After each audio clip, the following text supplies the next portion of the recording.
Continue with the chapter journal. In this video we are going to discuss question number 11th, that is the combined question of trade discount and cash discount. इससे पहले वाली video में हमने separate सीखा था how to calculate trade discount, how to calculate cash discount, but इस video में हम कंबाइंड क्वेश्चन डिस्कस करेंगे कि अगर आपको किसी ट्रांजैक्शन में ट्रेड डिस्काउंट और कैश डिस्काउंट दोनों गिवन है तो उसकी कैसे ट्रीटमेंट आपको करनी है. So let us start. Question number 11th. Past journal entries 2019 1st December.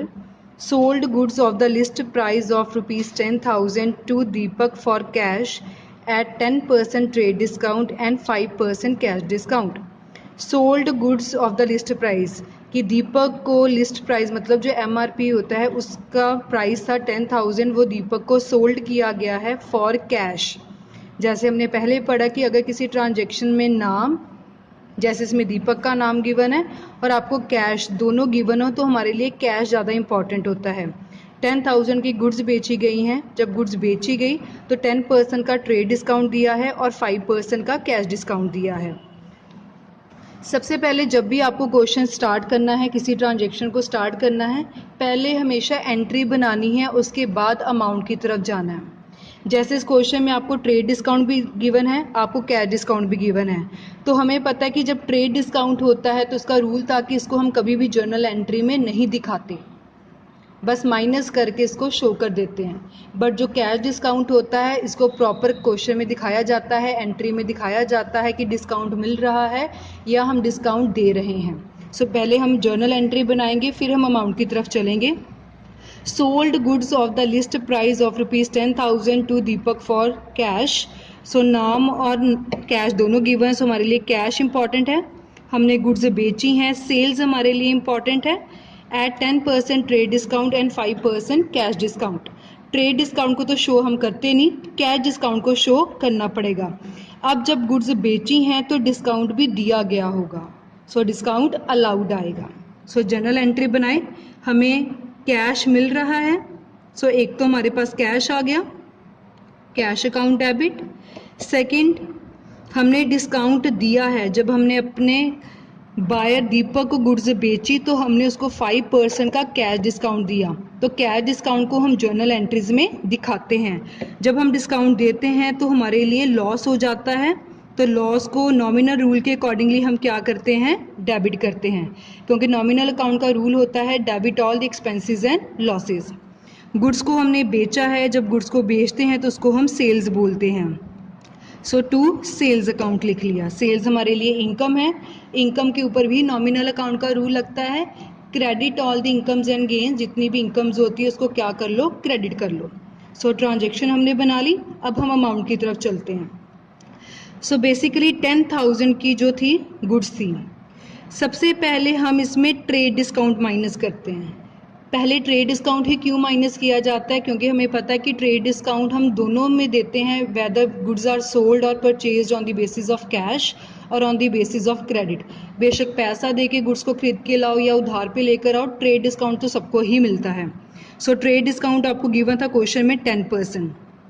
सो 10,000 के ऊपर 10% जब हमने कैलकुलेट किया तो ये आपके पास आ गया 1,000. सो डिस्काउंट हमेशा माइनस होता है, माइनस करने के बाद ये आपके पास आ गया 9,000. अब 10,000 की गुड्स थी, उसमें से ट्रेड डिस्काउंट माइनस कर लिया, आपके पास अमाउंट आ गई 9,000. मतलब हमने जो सेलर है उसको 9,000 देना था. जब हमने 9,000 दिया तब हमें कैश की जब हमने पेमेंट की तो हमें 5% कैश डिस्काउंट भी मिल गया. कैश डिस्काउंट किस पे मिलता है, जो आपने कैश पेमेंट करनी है, तो यह हम कैश पेमेंट कितनी करने लगे हैं, 9,000. सो माइनस करेंगे कैश डिस्काउंट.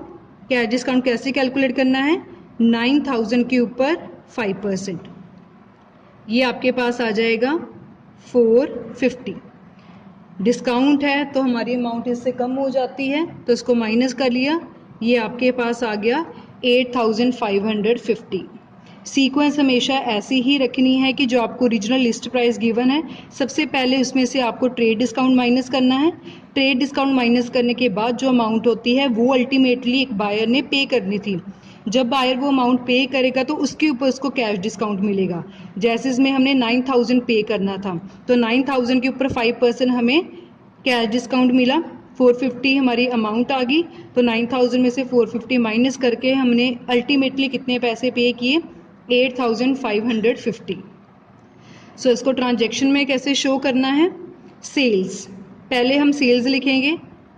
अब 10,000 की सेल्स नहीं लिखनी क्योंकि ट्रेड डिस्काउंट माइनस करके जो अमाउंट है हम दिखाते हैं। सो यहाँ हमारी सेल्स कितनी आएगी 9000 की। 450 का डिस्काउंट दे दिया, डिस्काउंट अलाउड 450, तो अल्टीमेटली कितने पैसे पे किए गए 8550। अगर हम रूल को चेक करें, debit must be equals to credit, 8550 plus 450 ये भी 9000 बन रहा है और क्रेडिट में भी आपका 9000 है। Debit must be equals to credit. So इसको हम जर्नल के फॉर्मेट में लिख लेते हैं। आपको 2019 1 दिसंबर बोला गया था, सो 2019 लिख लिया।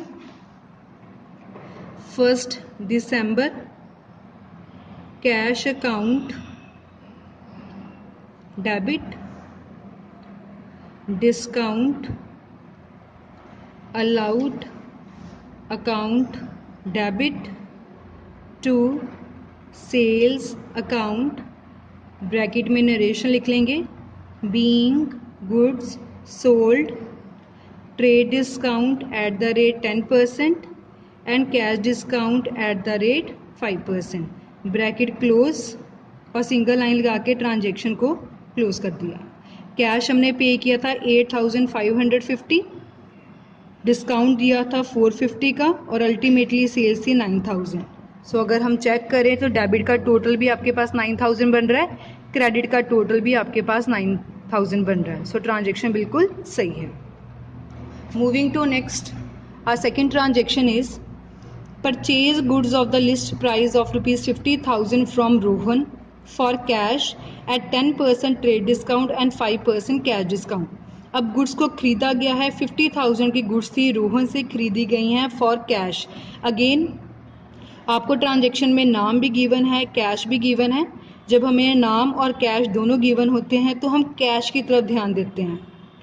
परचेज की हैं गुड्स, तो एक तो आपके पास परचेजेज आ गया, सेकंड कैश पेमेंट की है और आपको क्वेश्चन में ट्रेड डिस्काउंट भी गिवन है, कैश डिस्काउंट भी गिवन है।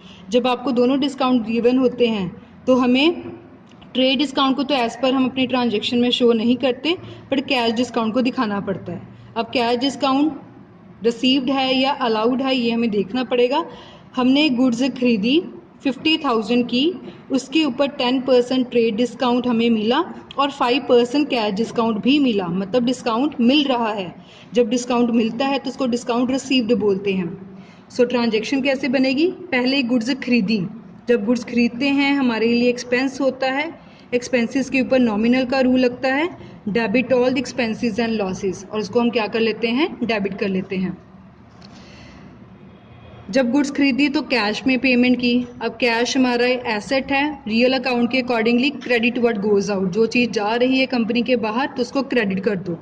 सो हमने लिख लिया टू कैश अकाउंट, और हमें डिस्काउंट मिल रहा है। जब डिस्काउंट मिलता है हमारी गेन, हमारे लिए इनकम या गेन बन जाता है, उसको हम क्या कर लेते हैं, credit. So discount received account, पहले ट्रांजेक्शन बना ली, purchases account debit to cash account to discount received account. अब हमने अमाउंट लिखनी है। सिमिलरली जैसे हमने ऊपर पैटर्न फॉलो किया था इसी तरीके से हम करेंगे। सबसे पहले 50,000 की गुड्स थी, इसके ऊपर ट्रेड डिस्काउंट मिलेगा। ट्रेड डिस्काउंट सबको ही दिया जाता है whether goods are purchased on the basis of cash और क्रेडिट। सो 50,000 के ऊपर 10% ट्रेड डिस्काउंट मिला, मतलब कितना ट्रेड डिस्काउंट मिल गया, 5,000 का, तो ये आपके पास आ गया 45,000। ट्रेड डिस्काउंट को तो वैसे भी हम जर्नल एंट्री में नहीं दिखाते। सो अल्टीमेटली हमने कितने की परचेजेस की, 45,000 की।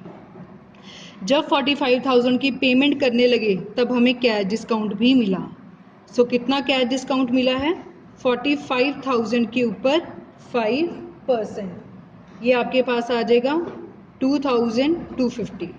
अब डिस्काउंट है तो ये माइनस हो जाएगा, तो माइनस करके आपके पास आ गया 42,750। इसको ट्रांजैक्शन में अब कैसे लिखना है, सो ट्रेड डिस्काउंट को तो कभी हम दिखाते ही नहीं है, इसलिए हम माइनस करके 45,000 हमने लिख लिया। हमने कैश पेमेंट कितनी की है और डिस्काउंट हमें कितना मिला था 2,250। अगर हम ट्रांजैक्शन को चेक करें तो आपके क्रेडिट में बन रहा है 42,750 प्लस 2,250, तो ये आपके पास टोटल बन रहा है 45,000। और अगर डेबिट में भी चेक करें तो आपका कितना बन रहा है 45,000। Debit must be equals to credit. तो इसको अब हम जर्नल में लिख लेते हैं। So transaction is of 5 December. So हमने यहाँ लिख लिया 5 दिसंबर, गुड्स को परचेज किया था, एक्सपेंस होता है डेबिट कर लिया, परचेज डिस्काउंट डेबिट। कैश की पेमेंट हो रही, कैश बाहर जा रहा है, क्रेडिट हो गया। डिस्काउंट हमें मिल रहा है, सो डिस्काउंट रिसीव्ड अकाउंट। 45,000 की गुड्स को परचेज किया गया था, क्योंकि ट्रेड डिस्काउंट माइनस करके ही हम अमाउंट को दिखाते हैं। अल्टीमेटली कैश पे की गया 42,750 और डिस्काउंट हमें मिला 2,250। Debit must be equals to credit. दोनों साइड आपके 45 बन रहा है। नरेशन लिख लेंगे ब्रैकेट में, being goods purchased, trade discount at the rate 10%, cash discount at the rate 5%, single entry लगा के ट्रांजेक्शन को क्लोज कर देंगे। अब आपके पास क्वेश्चन में 2 ट्रांजेक्शन थी, दोनों हमने लिख ली। लास्ट में हम जर्नल का टोटल करते हैं। सो टोटल कर लिया। डेबिट साइड 8,550 प्लस 450 प्लस 45,000, ये आपके पास आ जाएगा 54,000। सिमिलरली क्रेडिट में देखें तो 9,000 प्लस 42,750 प्लस 2,250, तो ये भी आपके पास कितना आ गया 45,000। Debit must be equals to credit. So इस वीडियो में हमने कैश डिस्काउंट और ट्रेड डिस्काउंट का कंबाइंड क्वेश्चन डिस्कस किया है। जब भी आपको एक किसी ट्रांजैक्शन में कंबाइंड डिस्काउंट आए तो सबसे पहले ट्रेड डिस्काउंट माइनस करना है, फिर रिमेनिंग अमाउंट के ऊपर कैश डिस्काउंट चार्ज करना है। So this was about question number 11th of journal.